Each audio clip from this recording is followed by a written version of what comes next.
Hello everyone, I'm Caleb Brown, lead investigator of the North Carolina Paranormal Investigation Team.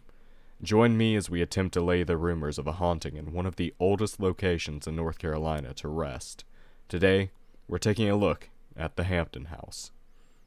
Located on Hampton Road, the Hampton House is a historic home located in Arcadia, North Carolina.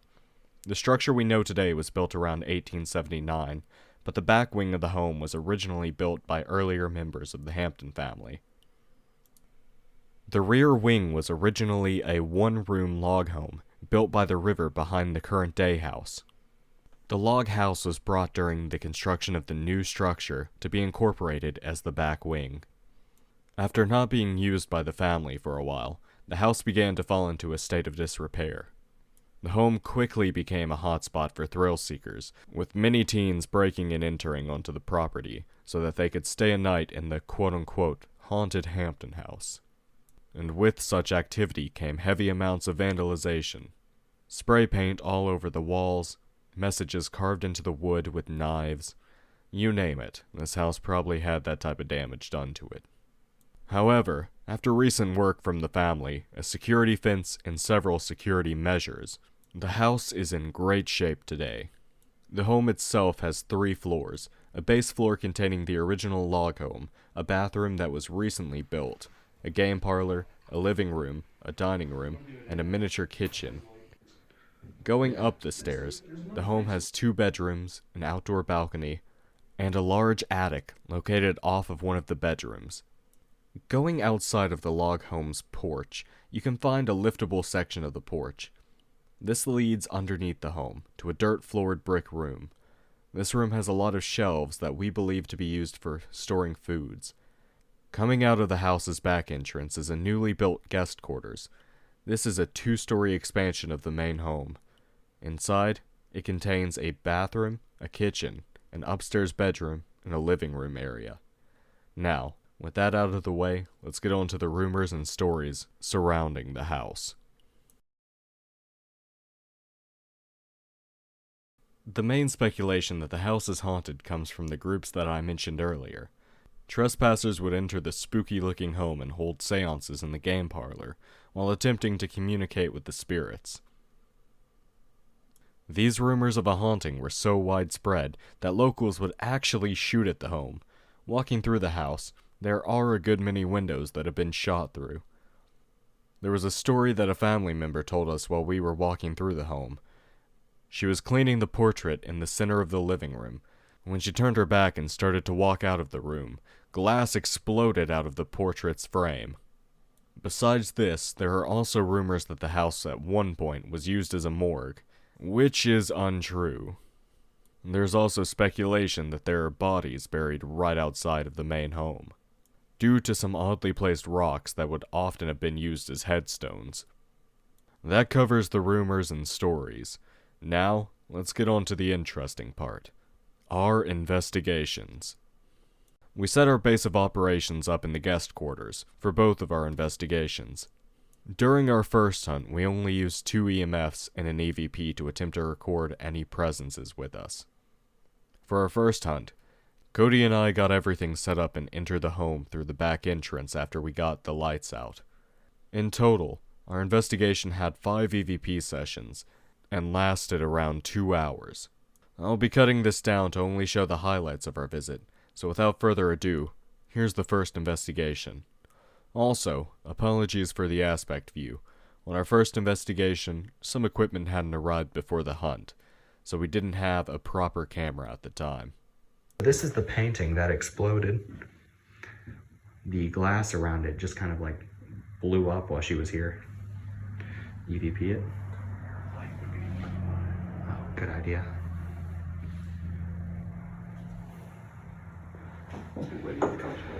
Yeah.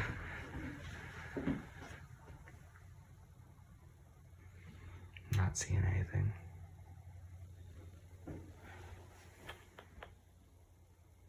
Tractors. Oh, is it? I was just watching that window light. I don't think anyone's out there.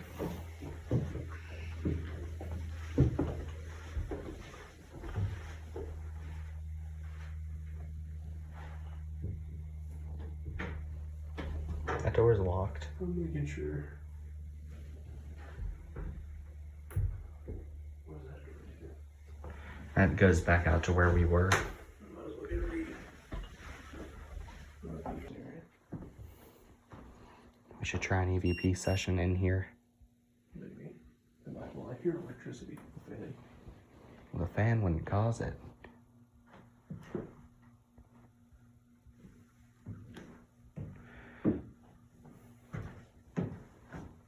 See?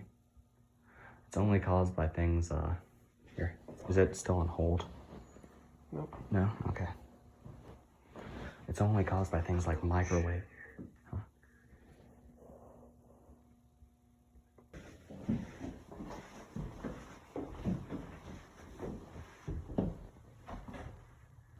Car coming. Dude, that was high.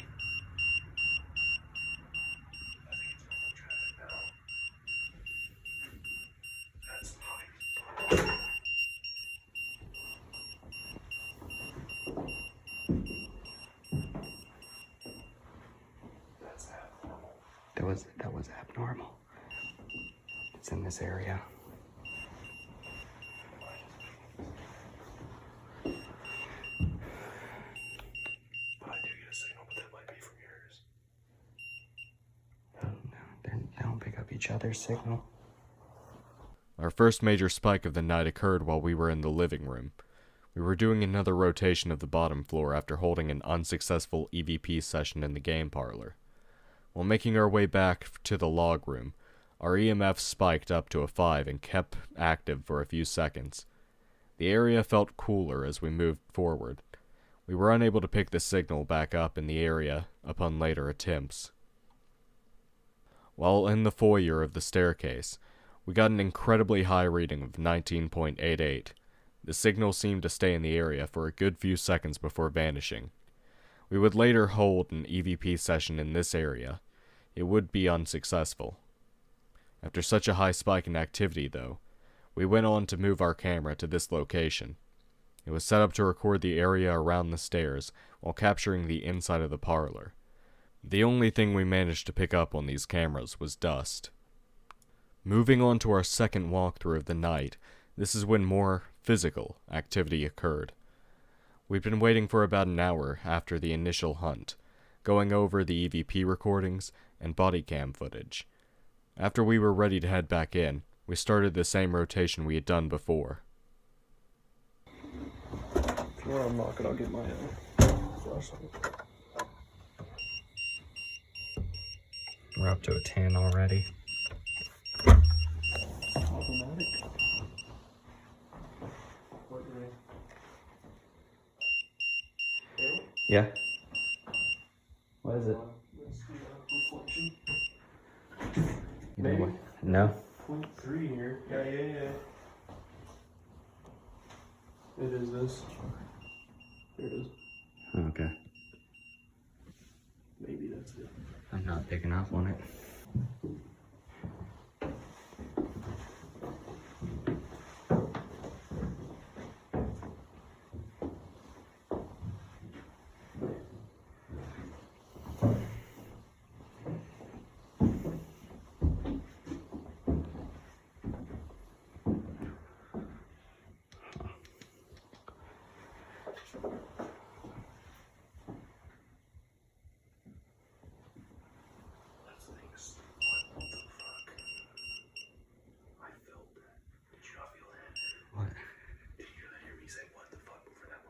Yeah. Do you feel that? What? Is it colder? The fan is on. Over here. You don't feel that? No. Was it just colder? Car. I felt like it. Ready? Alright. And I hope you all enjoy your day. Hope your crossing Night. goes well. Yeah, honestly. I do hope for this. Yeah.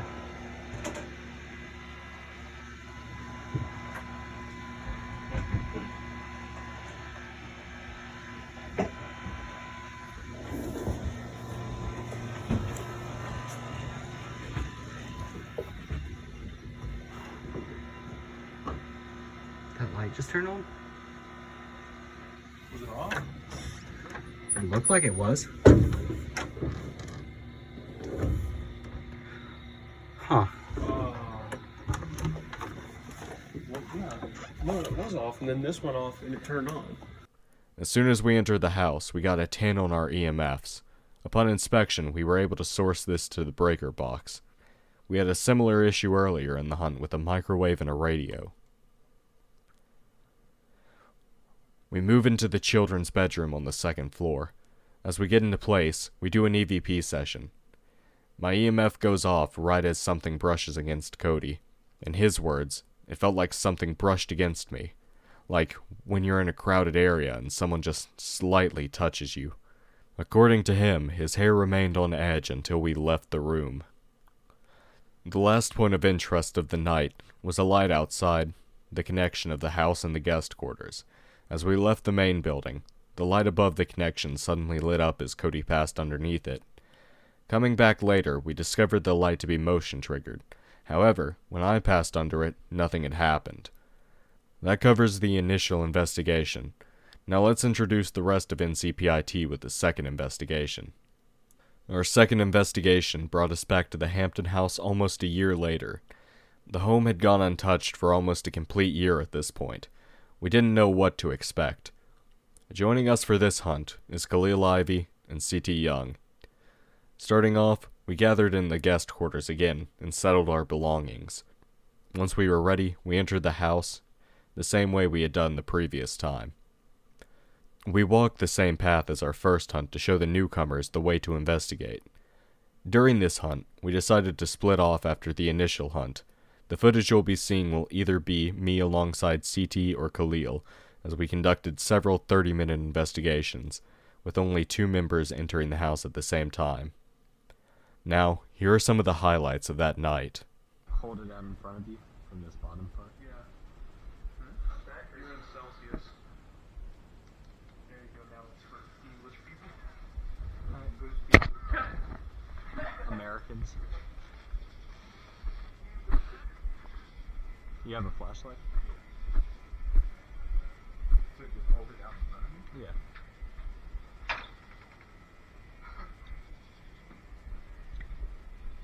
Oh, my breath smells like popcorn. Oh shit.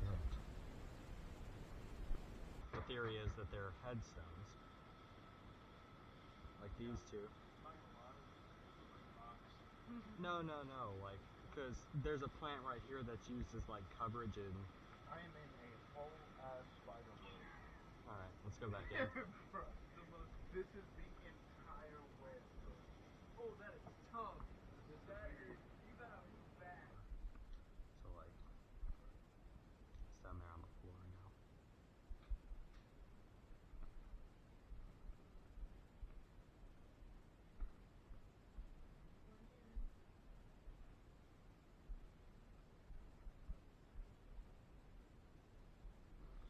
That might be best just to... Now we're detected. Okay. So we went down over there, and I was struggling to see. Let's reset them then.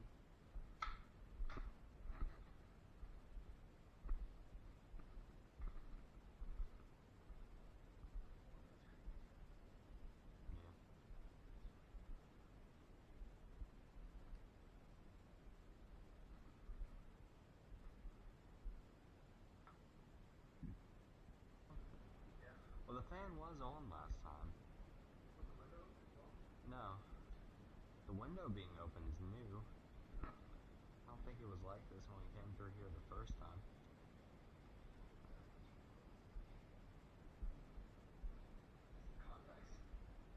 Maybe.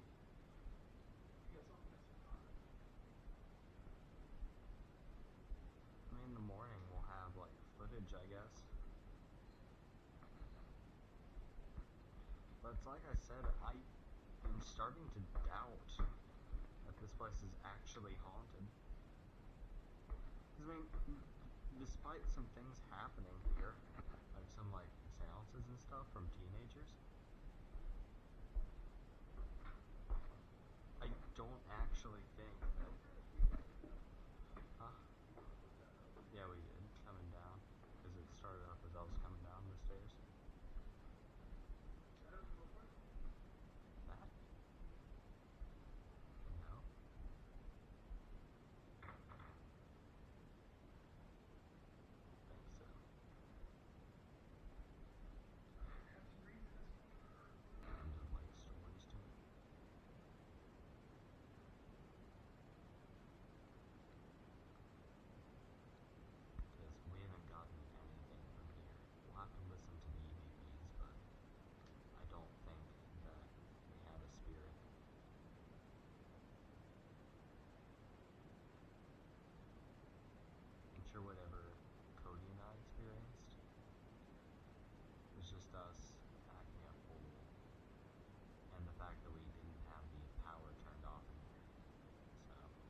something major happens in like the next few hours, I think we're pretty good to mark this up as a like hoax.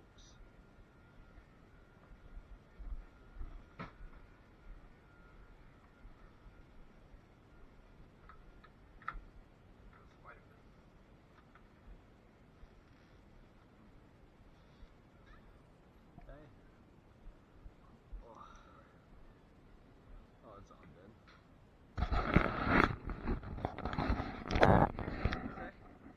With our first tour of the home containing so much activity, could it have been a matter of human activity in the home that caused the presence to act up on our initial investigation? Or could it have been the old house playing tricks on us? Could the recent lack of activity finally allow the presence in the Hampton house to rest? As for us, we truly believe the house isn't haunted. As unnerving as the old home can be, we didn't see enough real activity in either investigation that would let us say the rumors are true. The house certainly does have a presence to it, but I don't think it's one of spirits. This has been Caleb Brown. Thanks for watching.